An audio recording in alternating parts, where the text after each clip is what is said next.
본문의 말씀을 가지고 세례받은 마법사 시몬이라는 제목으로 함께 말씀을 나누겠습니다. 교회의 핍박을 통해서 복음이 이제 사방으로 전파되게 되었습니다. 가장 먼저 복음이 전해진 곳이 오늘 성경 본문에는 사마리아 성이라고 기록이 되어 있습니다. 빌립이 사마리아 성에 내려가서 그리스도를 백성들에게 전파했다라고 8장 5절에서 말씀하고 있습니다. 이 빌립은 전도자로서 그 사명을 감당하고 있습니다. 그가 이 사마리아 성에 가서 복음을 전했을 때 그 복음에 큰 효력이 발생을 했습니다. 마치 그것은 예수님께서 복음을, 하나님 나라를 전파할 때 나타났던 그러한 현상들, 더러운 귀신이 떠나가고 또 많은 중풍병자가 또 못 걷는 사람이 고침받고 낫고 걷는 이런 일들이 나타났던 것이죠. 그로 인해서 많은 사람들이 이제 이 복음을 믿게 되었고 빌립을 따르게 된 것입니다. 근데 그 복음이 효력을 발생하기 전에 이 사마리아 성에는 이미 또 한 부류의 큰 효력을 드러내는 사람이 있었는데 오늘 그 사람의 이름을 시몬이라 이렇게 소개하고 있습니다. 사마리아 성에 있는 백성들을 놀라게 한 시몬이라는 사람이 있었어요. 오늘 성경 구절은 전부터 있어라고 말하고 있습니다. 곧 이것은 복음이 전파되기 이전부터 이 사마리아 성에 큰 효력을 나타내고 있는 그러한 상황을 설명하고 있습니다. 이 말은 복음이 들어오기 전까지는 뭔가 기세를 떨쳤던 그것이 복음이 들어온 이후에는 기세를 떨치지 못했다, 그런 뉘앙스를 가지고 있는 것이죠. 전부터 있어 백성들을 놀라게 했던 이 시몬이라는 사람, 이 사람을 오늘 마술을 행하는 사람이라고 표현하고 있습니다. 이것은 이제 동사로 사용되고 있는데 이것은 이제 명사화 한다면 이제 마술사 또는 마법사라고 하겠죠. 이게 헬라 단어로는 마구스라고 하는 그런 단어가 됩니다. 곧 이제 마법사라는 뜻인데요. 마구스. 우리가 말하면 이제 매직 이거 있죠. 매직, 요술, 마술, 이제 그 단어의 어원이 됩니다. 그러니까 사람들을 막 이상한 걸 통해 가지고 놀라게 하는 그런 이제 매직, 마술, 그것이 이제 마구스라고 하는 단어에서 이제 오게 된 것입니다. 원래 이 마법 또 마술 이런 종류는 원래는 그 제사를 드리는 그러한 제사장들이 사용했던 그러한 능력에 해당됩니다. 그래서 원래 그 미디안 지역에 미디안 족속들 가운데에 이제 있었던 그러한 부류의 사람을 이제 마구스, 이제 마술사, 마법사로 이제 불려지게 되었는데 이제 그 사람이 이제 사마리아 성에서 이제 그러한 능력을 드러낸 것입니다. 우리가 애굽에 있을 때도 모세를 대적했던 마술사가 있었죠, 그죠? 그들이 지팡이가 뱀이 되게 하는 그런 요술, 그런 마술. 모세가 했던 그것은 마술이 요술이 아니죠, 그죠? 하나님의 능력으로 그것은 이 세상이 흉내낼 수 없는 것들이었어요. 근데 애굽의 그 마술사들이 흉내를 냈죠, 그죠? 그것은 진짜가 아니고 짝퉁이죠. 비슷한데 같지 않은 거예요. 그래서 모세 지팡이가 변해서 된 그 뱀이 다 잡아먹었잖아요. 그 가짜를, 짝퉁을 다 잡아먹었죠. 근데 그 차이인 것이죠. 진짜냐 가짜냐라는 그러한 차이. 바로 이 마구스라고 하는 이 마술사, 마법사가 바로 그러한 사람들입니다. 애굽의 마술사는 애굽의 제사장들이죠. 그들의 신을 섬기는 그러한 제사를 드리는 사람들인데 그들이 가지고 있는 신비한 그러한 기술, 요즘 보면 이제 뭐 기술이라고 하는 말로 쓸 수 있을 거예요. 사람을 속이는, 사람을 현혹시키는 그러한 기술들, 그것을 말할 수 있겠는데 바로 이 시몬이라는 사람이 바로 그런 아주 희한한 일을 이 사마리아 성에서 행했습니다. 이 사람의 출처에 대해서 성경은 전혀 말하고 있지 않아요. 그런데 우리가 그 순교자 저스틴이라는 사람이 있습니다. 기독교 변증가인데 이 저스틴이라는 사람이 165년에 순교를 당했는데 그 사람의 그 쓴 책에 보면 이 시몬이라는 사람에 대한 언급이 나와요. 이 사람은 기타라고 하는 동네에서 온 사마리아 사람이다라고 표현하면서 마치 하나님 같은 신 같은 존재였다, 그렇게 그의 책에서 소개하고 있습니다. 근데 실제로 정말 그 시몬이 그 시몬인지는 알 수 없어요. 그러나 분명 그 시몬이라는 이름이 후에 그 시몬주의라고 하는 영지주의의 뿌리가 되는 그러한 종파를 만들어낸 그 이름이 됩니다. 그러니까 영지주의가 그 기독교를 가장 위협했던 그러한 이단 종파거든요. 영지, 신령한 지식을 얻으면 사람이 구원받는다. 당시에 이제 그리스 철학이 로마 그 문화 속에 깊숙이 뿌리 박혀 있었고, 사람들은 그런 새로운 사상이나 그런 것들을 추구했어요. 그 가운데 이제 이 저스틴도, 이 사람도 이제 그런 소크라테스나 아니면 기타 여러 가지 이제 철학자들, 그들을 이제 따라다녔던 그런 철학자입니다, 이 사람도. 근데 그가 이제 후에 이제 기독교로 개종을 하게 됩니다. 그리고 그가 그 당시에 공격받는 기독교를 변증하기 위해서 이제 책을 쓰는데, 아폴로지라고 하는 그런 책을 써요. 이제 변명이라고 이제 우리말로 할 수 있겠는데, 말하자면 이제 기독교를 변증하는 책입니다. 그것이 두 권으로 나누어져 있는 책인데, 기독교가 왜 우월한가, 왜 다른 철학에 비해서 기독교가 우월한가라는 것을 이제 책으로 쓴 것입니다. 그 저스틴의 말에 의하면 시몬이라는 사람이 마치 하나님의 능력을 가진 자와 같이 사람들로부터 숭배되었다. 그리고 그를 기념하기 위해서 비석도 세워져 있다고 하는 기록을 갖고 있습니다.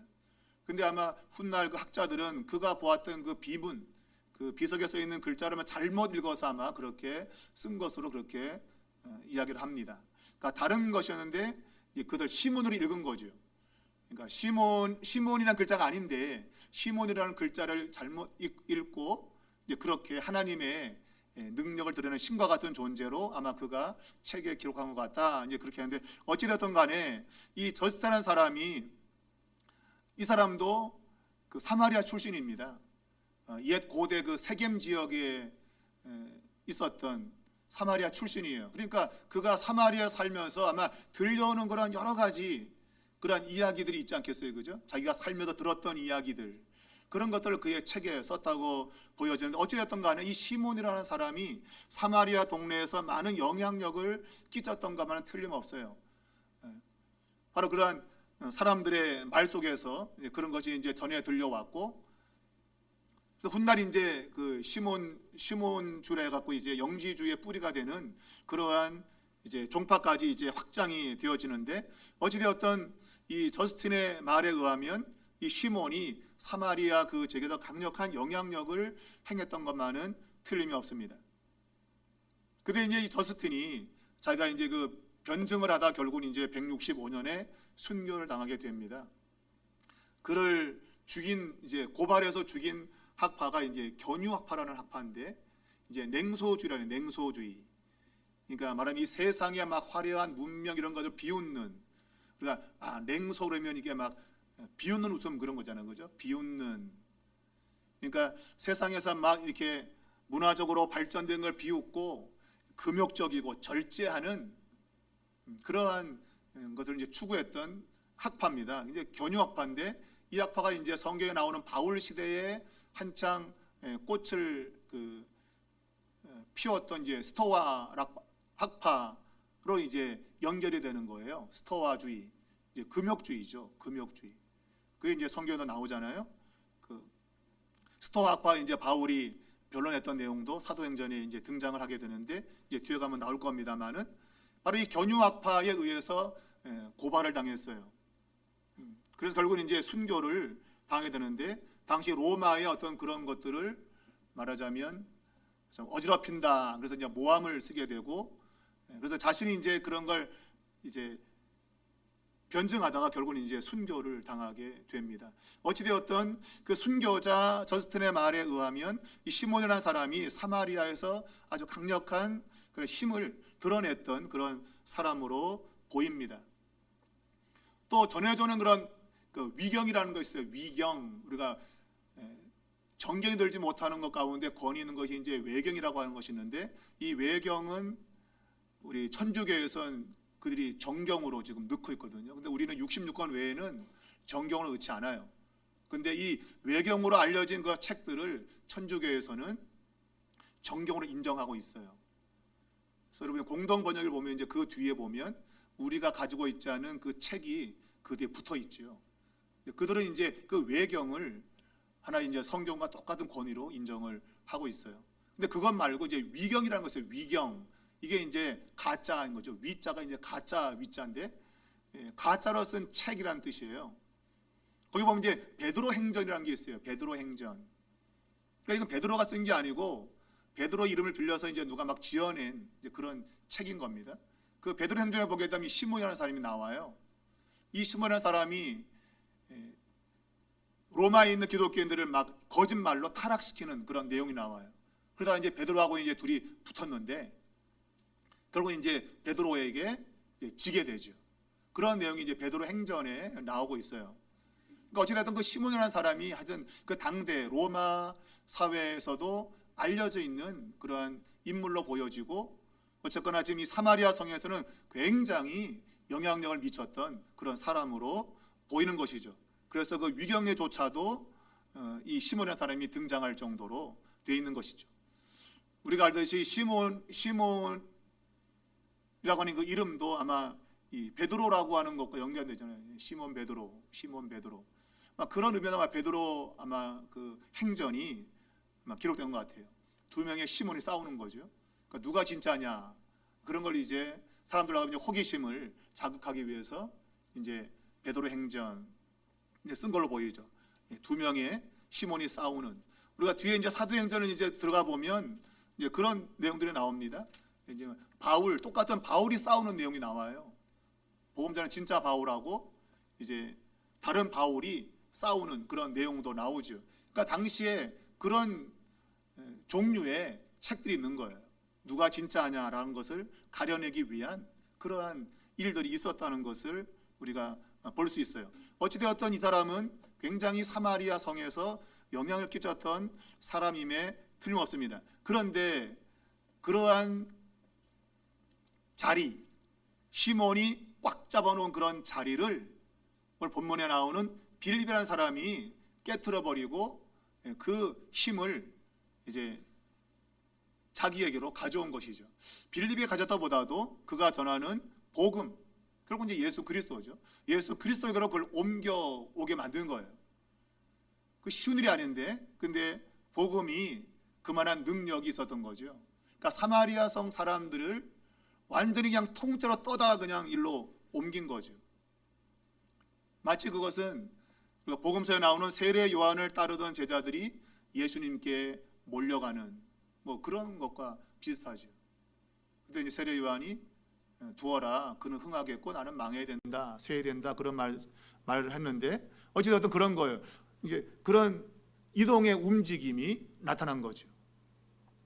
우리가 본문에 보게 되면 백성을 놀라게 했다라고 이제 9절에 말하고 있습니다. 이게 시몬이 이제 백성들을 놀라게 한 것이죠.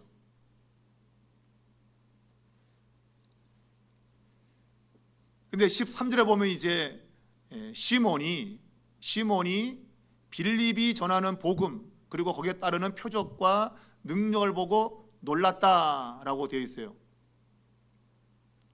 근데 이 놀랐다고 하는 이 단어 이 자체가 그 장소의 이동을 의미하는 그 단어에서 왔다고 하는 거예요. 놀랐다라고 하는 장소의 이동.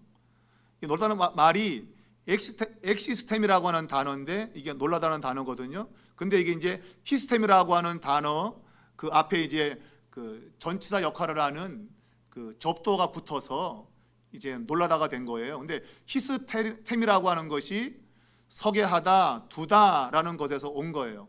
근데 그것이 이제 앞에 이 접도가 붙어가지고 이제 가만히 있던 자리가 옮겨진 거예요. 그게 놀란 거죠. 놀라 펄쩍 뛰겠네 그러잖아요. 그러니까 장소에 변동이 오는 거예요. 그러니까 뭐 충격이 있어서 장소가 옮겨진 거예요. 그게 이제 놀라다는 개념이에요. 그러니까 내가 전에 있던 자리에서 뭔가 쇼크가 오면 그 자리에서 움직이는 거예요. 그것이 이제 우리가 감동이라고 하는 거죠. 무브라고 하는 거죠. 감동은 움직이는 거예요. 단순히 가만히 있는 게 감동이 아니죠.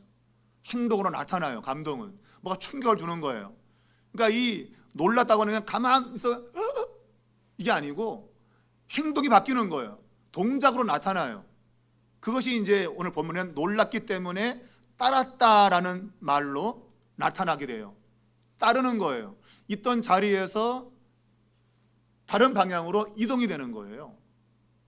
그게 이제 전에는 시몬에게 사람들이 그렇게 반응했는데 이제는 복음을 전하는 빌립을 통해서 그런 일이 나타난 것이죠. 그러니까 우리가 이 복음의 능력이라고 하는 것은 그 사람의 움직임을 이끌어내는 거예요. 움직임이 없으면 그건 진짜 능력이 아니에요. 능력은 움직임을 갖고 오는 거예요. 아이고 깜짝이야 놀랐다. 그러면 막 놀라 자빠져야죠. 가만 놀라 있으면 그게 놀란지 모르잖아요. 자빠져야 돼. 놀라 자빠지겠네. 자빠져야 돼. 뭔가 행동적인 변화가 나타나기에 쇼킹한 것이죠. 충격이 있는 거예요. 자, 이 시몬이 그가 가지고 있는 그런 마법적인 그러한 행동을 통해서 그 사마리아 성 사람들을 전부 놀라게 막 뒤흔들어 놓은 거죠. 사람들을. 그리고 사람들로 하여금 자기를 따르게 만든 거예요. 그러니까 그가 가는 곳마다 사람들이 따라가는 것이죠. 그게 이제 그가 가지고 있었던 그 마술의 힘이었던 거예요. 자, 여기서 이제 따른다라고 이제 표현되고 있는 단어가 프로세코우라는 그러한 단어입니다. 프로세코우, 따른다. 그러니까 이 말은 이제 전심을 다해서 뭔가에 자기의 마음을 두는 상태를 가리켜요. 따라간다라는 것입니다. 그러니까 그런 일이 시몬이 마술을 행할 때도 그런 일이 나타났고 빌립이 복음을 전할 때도 그런 일이 나타난 것이죠. 그러니까 이 뭔가 효력이 나타나기 위해서는 행동적인 반응이 필수적으로 따라와야 된다고 하는 것을 우리에게 이야기를 하고 있어요. 자, 오늘 이 시몬과 다른 것은 무엇입니까? 시몬과 다른 것. 시몬과 지금 이 빌립이 다른 건 뭐예요? 시몬은 마술을 행했어요. 마술. 그건 희한한 어떤 퍼포먼스, 행동을 통해서 뭔가를 보여주었어요. 그런데 빌립은 12절에 보게 되면 하나님의 나라와 예수 그리스도의 이름에 관해서 전도했다. 그래서 전도했다. 이게 차이인 거예요. 시몬은 뭔가 행동적으로 보여줬어요. 그래서 사람들이 그 행동을 보고 그들이 충격받았고 시몬을 따르기 시작한 것이죠. 근데 빌립은 행동으로 보여준 것은 이제 나중에 이제 뭔가를 증명하는 그런 차원에서 이제 행동이 나왔지만은 빌립은 하나님의 나라와 예수 그리스도의 이름에 관해서 전도할 때 그들이 믿고 세례를 바로 받고 따르는 이런 일이 벌어진 것이죠. 그러니까 이게 차이인 거예요.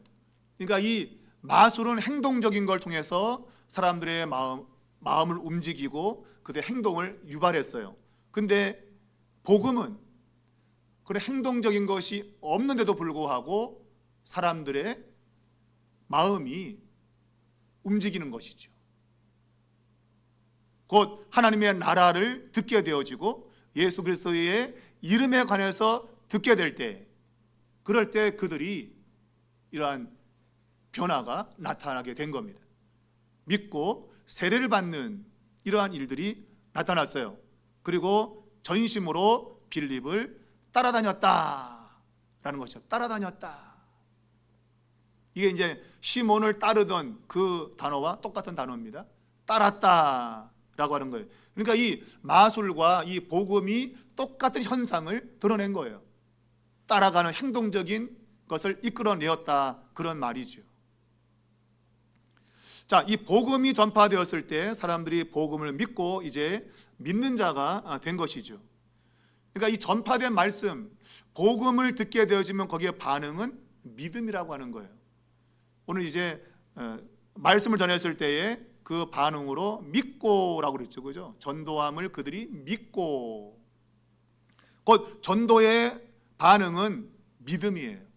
믿음을 갖게 되어지고, 그리고 이제 세례를 받는 이런 일이 벌어지게 되는데, 믿는다는 얘기는 이제 신자가 된다, 그런 얘기죠. 자, 신자가 되는 사람은 따름의 역사가 있는 거예요. 믿고 세례를 받고 전심으로 빌립을 따라다녔다라고 하잖아요. 따른다고 하는 거. 이게 믿음과 하나의 짝을 이루는 거예요. 믿으면 따르게 돼 있어요. 그래서 만약에 따르지 않는다 그러면 믿지 않는 거예요. 그러니까 이 믿음이라고 하는 것은 결국 행동적인 요소를 포함하고 있는 거예요. 믿으면 따라가야 되는 것이죠. 그래서 예수님은 나를 따르라, 따라와라.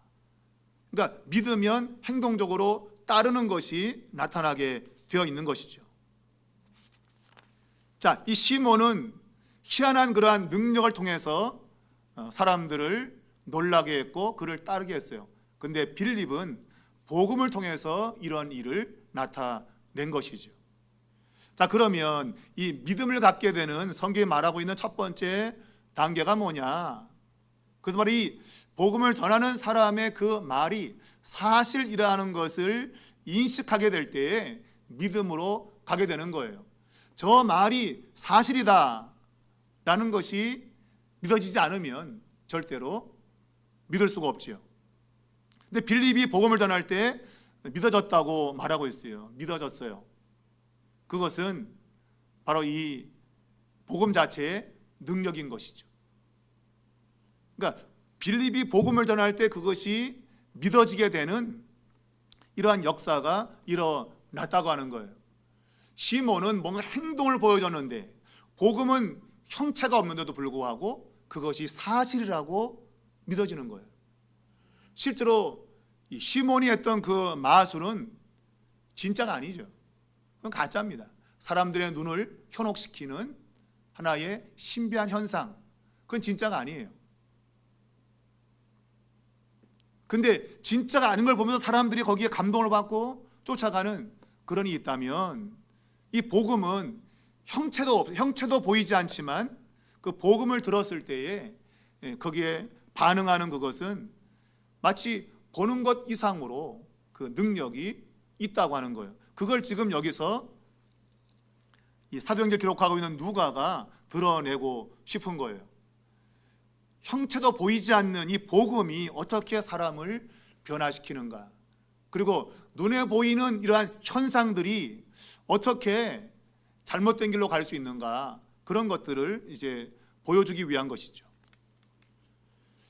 자, 빌립이라는 것은 하나님의 나라입니다. 하나님의 나라는 우리 기독교 신앙의 핵심입니다. 예수님 이 땅에 오셔서 행하신 것은 하나님의 나라를 전파하는 것이죠. 하나님의 나라를 세상에 드러내는 것입니다. 그 하나님의 나라를 세상에 가져오는 것이 바로 예수님의 사역이었습니다. 그것이 이제 오늘 제자들 통해서 예수님의 이름이라고 하는 것으로 새롭게 등장을 하고 있죠. 예수님의 이름이 바로 하나님의 나라를 가져오는 거예요. 그것이 이제 앞에서 사도행전 우리가 3장에서 예수님의 나사렛 예수의 이름으로 일어나 걸어라, 이제 이 이름이라고 하는 것으로 이것이 이제 대치가 되고 있는 겁니다. 그러니까 예수님의 이름이 있는 곳에 하나님의 다스림과 통치가 나타나고 있는 거예요. 그러니까 하나님의 나라라고 하는 것이 바로 예수님의 이름이라는 것과 이제 나란히 있게 되는 것이죠. 자, 이 예수님의 이름이라고 하는 것은 이 사도행전에 16번이 나오고 있는데 그 가운데 이제 우리가 앞에서 말한 대로 나사렛 예수의 이름이라고 직접적으로 표현된 것 외에 그의 이름, 주님의 이름, 이런 식으로 이제 표현이 되고 있어요. 그러니까 예수님의 이름 바로 그 자체가 하나님의 나라의 성격을 강하게 띠고 있는 것이죠. 그래서 예수님의 이름으로 이 병자가 고침받는다는 얘기는 바로 하나님 나라의 특성을 보여주고 있는 거예요. 그 예수님의 이름이 있는 곳에 질병이 또한 영적인 것이 치료되는 그런 역사가 일어나게 되는 거죠. 그러니까 지금 우리는 예수 그리스도의 이름을 가지고 하나님의 다스림과 능력을 이 세상 속에서 경험하며 살아가는 거예요. 그러니까 여러분이 예수님의 이름을 여러분 날마다 여러분의 손에 쥐고 그 이름을 따라 살면 하나님의 나라의 다스림과 통치를 받게 되는 거예요. 그러니까 우리는 모든 일을 다 예수님의 이름으로 우리는 할 수 있는 거죠. 그러면 하나님의 다스림과 통치가 그곳에 있게 되는 거예요. 마태복음에는 두세 명이 내 이름으로 모인 그곳 나도 함께 있다라고 하는 것이 이제 하나님 나라의 현존인 것이죠. 우리가 함께 그리스도의 이름으로 모인 그곳이 하나님의 다스림과 통치가 임하는 곳이다, 그런 의미를 갖고 있는 것이죠.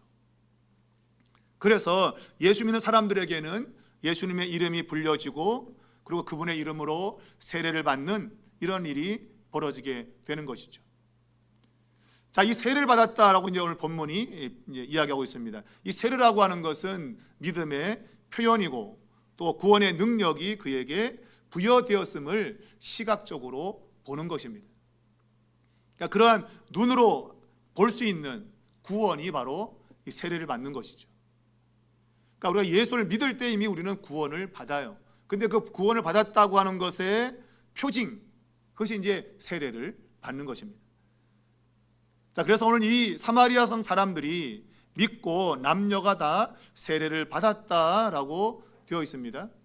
그래서 남녀라고 하는 이 용어가 아주 중요하죠. 교회에 속해 있는 사람들이 이제 핍박을 받으면서 다 이제 흩어지게 되죠, 그죠? 근데 핍박은 사람을 가리지 않아요. 우리가 8장 3절도 보면 이 사울이 남녀를 끌어다가 옥에 넘겼다고 돼 있어요. 남자 여자 구분이 없어요. 교회를 핍박하는 곳에 동시에 세례받는 것도 남녀 구분이 없어요. 동일하게 남자와 여자가 하나님의 백성으로서 구원의 은혜를 입음과 동시에 박해 또한 같이 받는 거예요. 야, 남자 니니까 네가 대표로 받아, 그런 거 없어요. 다 같이 받아요, 박해를.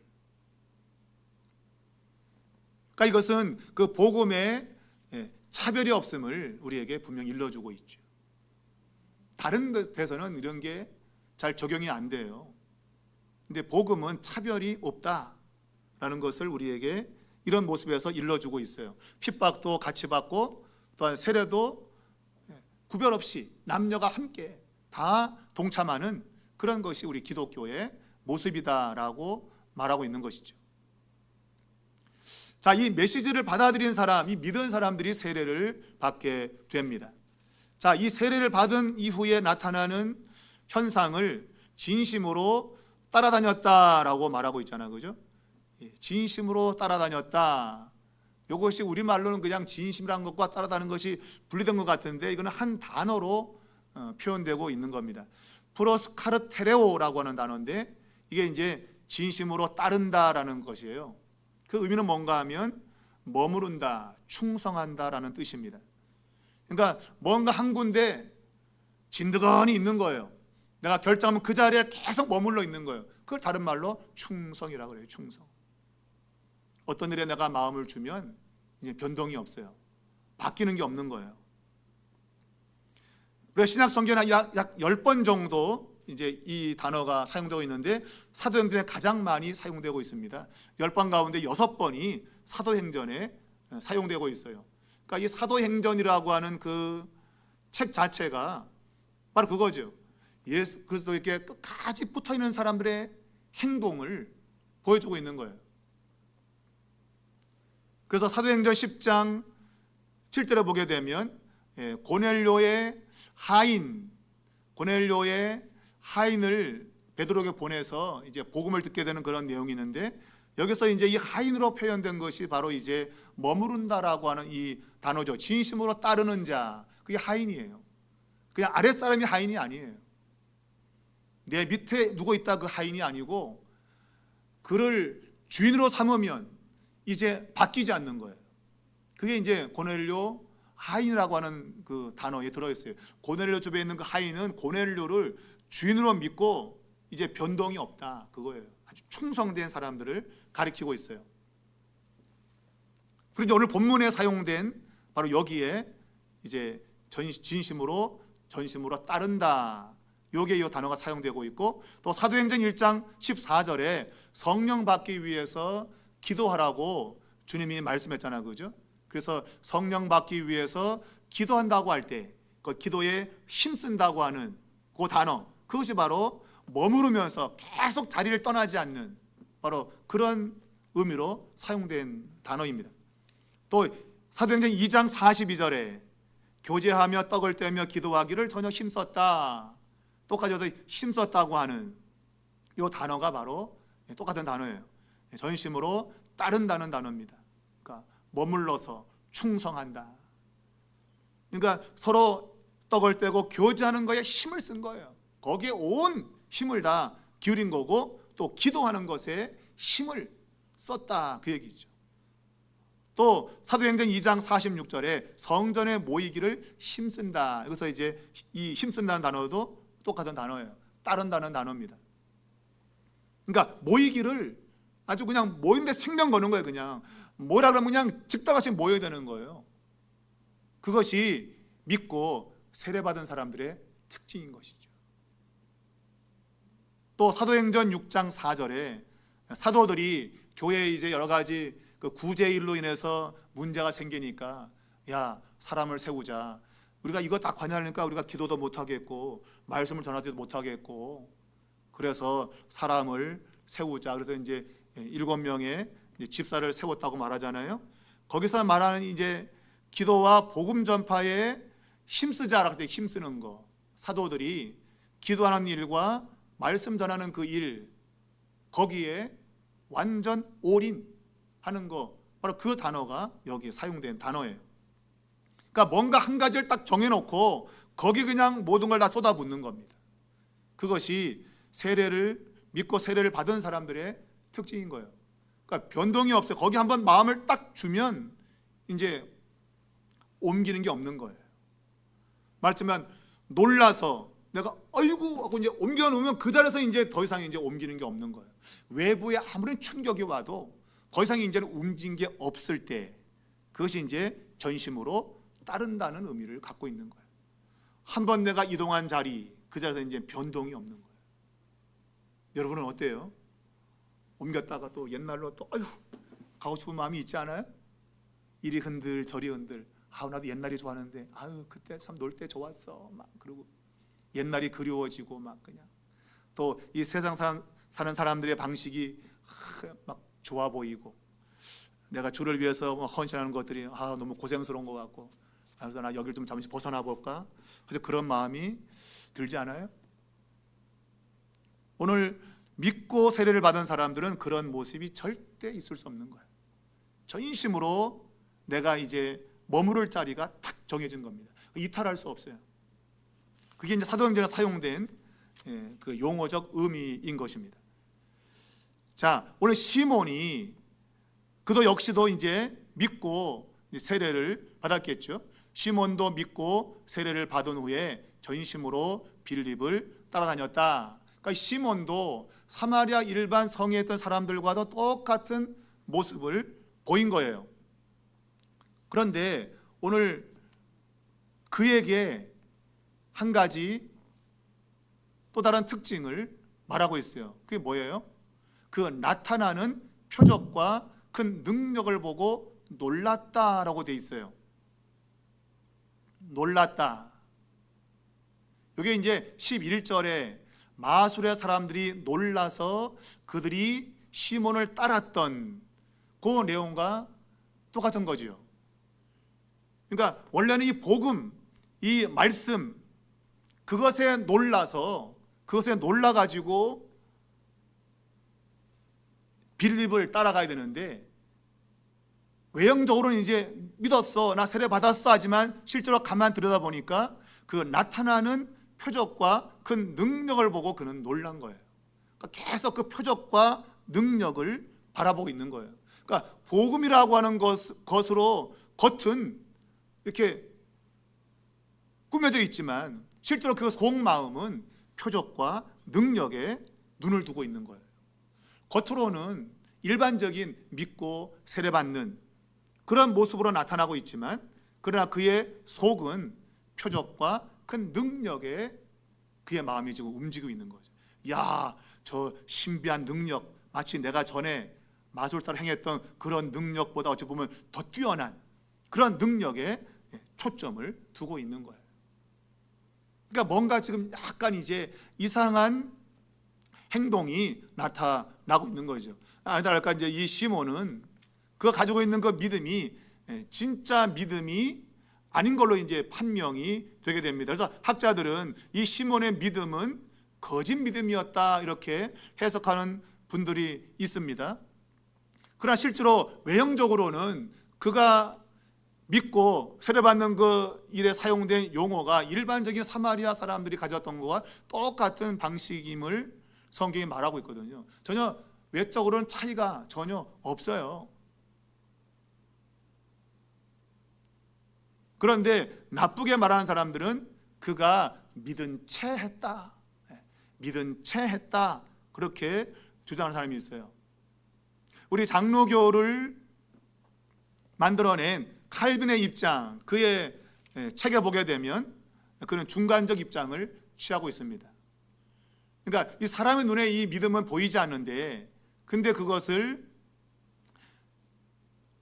보이지 않는 그 믿음을 그냥 믿음이라고 인정을 하지만 그러나 결과적으로는 그 믿음이 잘못된 믿음으로 판명이 난, 그러니까 사실 이 시몬이 자기도 믿는다고 생각했던 거예요. 나 믿지 않아. 근데 믿는 척 해야지. 그게 아니에요. 그도 믿은 거죠. 그러니까 나도 믿는다고 내 스스로 생각하고 있는 거예요. 근데 그 믿음이 실제로는 잘못된 믿음이었던 것이죠. 그거 안 믿은 게 아니에요. 믿긴 믿었어요. 그런데 잘못 믿은 것이죠.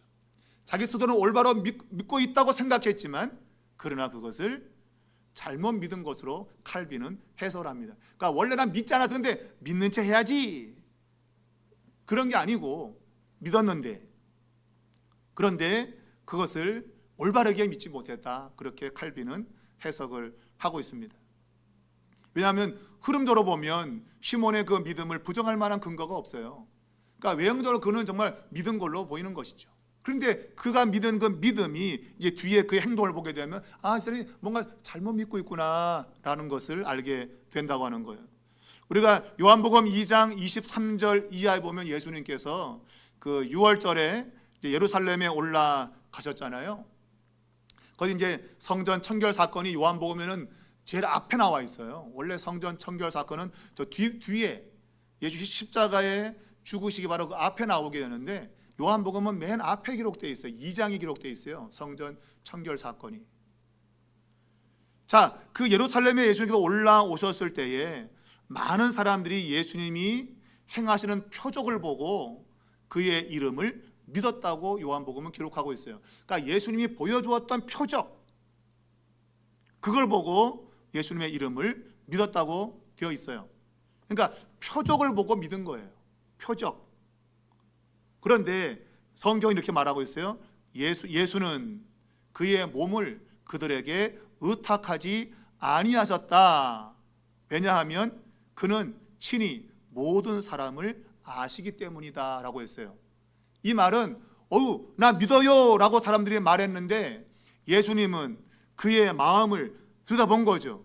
분명 그는 믿고 있다고 자신도 생각했고 그렇게 말했을 거예요. 근데 예수님은 그들의 말을 믿지 않은 거예요. 여기서 그들에게 의탁하지 않았다 이 말은 그들에게 전적으로 자기 자신을 이제 맡기지 않은 거예요. 그러니까 그들의 믿음이 온전한 믿음이 아닌 걸 아신 거죠. 겉으로는 나 믿어요 했는데 예수님은 그들의 마음을 들여다본 것이죠. 믿는다고 했는데 그 믿음이 잘못된 믿음인 거예요. 왜? 표적을 보고 믿었기 때문이에요. 물론 표적이 다 나쁜 건 아니에요. 그런데 이 부분과 연결시켜서는 사도행전과도 연결되는 거죠. 이 시몬은 표적을 바라본 거예요. 표적. 사마리아 성 사람들은 전하는 하나님의 나라와 예수 그리스도의 이름에 관해서 전담을 믿고 그들은 세례를 받았어요. 근데 시몬도 똑같은 모양으로 세례를 받긴 받았는데 그가 주목한 것은 표적이었어요. 표적. 그것이 이제 요한복음과 연결이 된다고 보는 것이죠. 하나님은 우리가 어떻게 믿고 있는지를 아시는 거예요. 겉으로 볼 때는 참 믿음 같지만 그러나 그것은 자기가 믿고 있는 거예요. 그는 안 믿는 게 아니라 믿어요. 그런데 그 믿음이 잘못되게 믿는 거예요. 그래서 우리가 성경을 제대로 알아야 되는 이유는 우리가 믿고 있는 바가 정말 성경적으로 말하는 것을 믿고 있느냐, 아니면 내가 경험적으로 내가 추론해가지고 내가 뭔가를 결정해서 믿느냐, 그런 엄청난 차이가 있기 때문에 그런 거예요. 그래서 성경이 우리의 신앙의 중심이 되지 않으면 나중에 가면 나는 널 모른다, 그런 결과가 나올 수 있을 수 있는 거예요.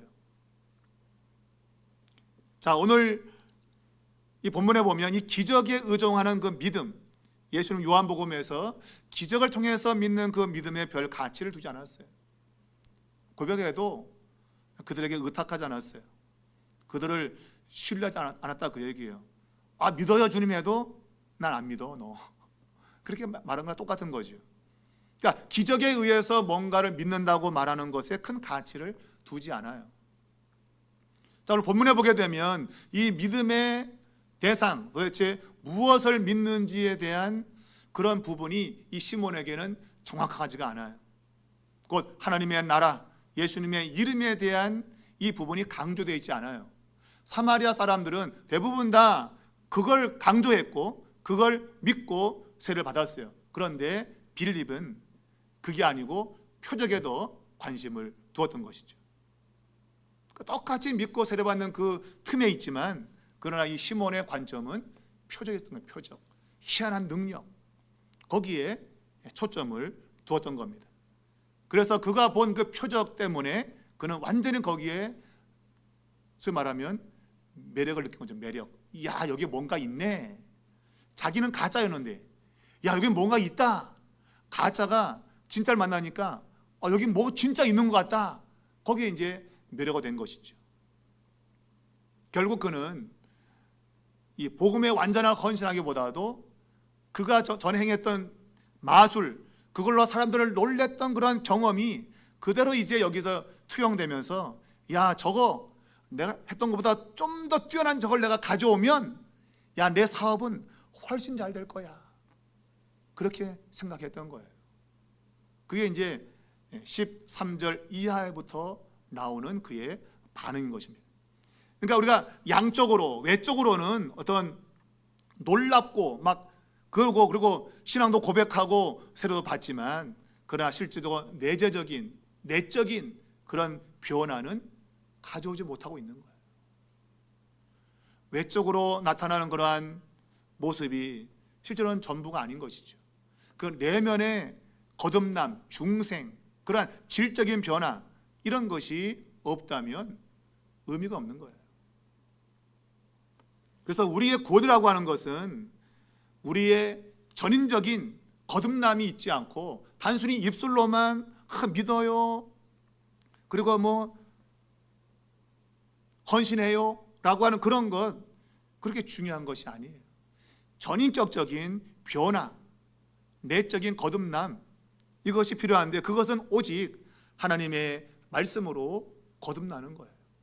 표적으로 거듭나는 게 아니라 하나님의 말씀, 그 말씀이 우리를 거듭나게 하는 거예요. 그러다 베드로 사도가 우리가 거듭난 것은 썩지 않을 시 하나님의 영원한 말씀으로 되었다 라고 말하는 것이죠.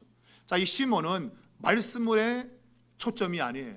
하나님 나라와 예수님의 이름은 바로 전달되어지는 메시지, 캐리그마, 바로 선포된 하나님의 말씀인 거예요.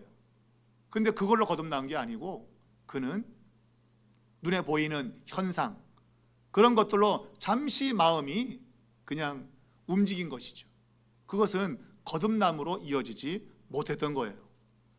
오늘날 교회에도 얼마든지 그런 사람이 있을 수 있는 거죠. 아, 교회니까 너무 마음이 편해. 아우, 좋아. 행복해. 여러분, 행복한 걸로 여러분 그것이 구원받는 건가요? 아니죠. 전인적인 나의 안에서의 거듭남, 중생이 있어야 돼요. 그것이 바로 하나님의 말씀을 내가 진실로 믿고, 보이지 않는 것이라 할지라도, 눈에 뭔가 보이지 않는다 할지라도 그 말씀의 능력으로 하나님의 나라가 믿어지는 것이죠.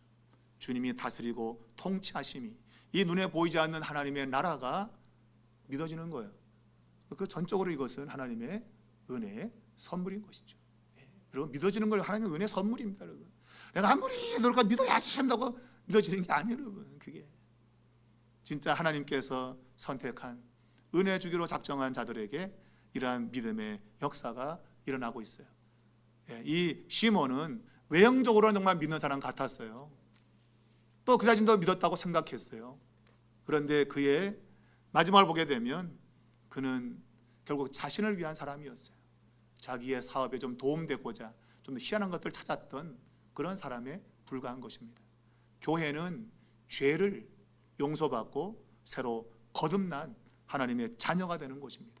내 생각과 내 모든 가천이 바뀌고 하나님의 다스림과 통치를 받는 그런 나라로 들어가는 것이 구원이에요.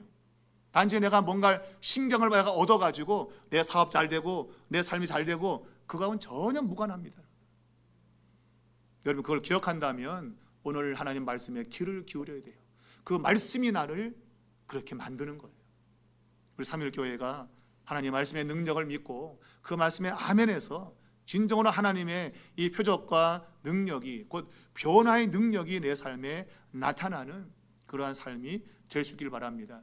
그 이 표적과 기적이 나를 바꾸는 것이 아니라 내가 복음 때문에 내 삶이 바뀌어지는 그런 모습이 나타나는 거예요.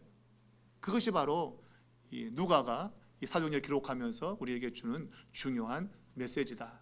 여러분 기억하시고 그러한 삶이 이루어지기를 주의 이름으로 축복합니다.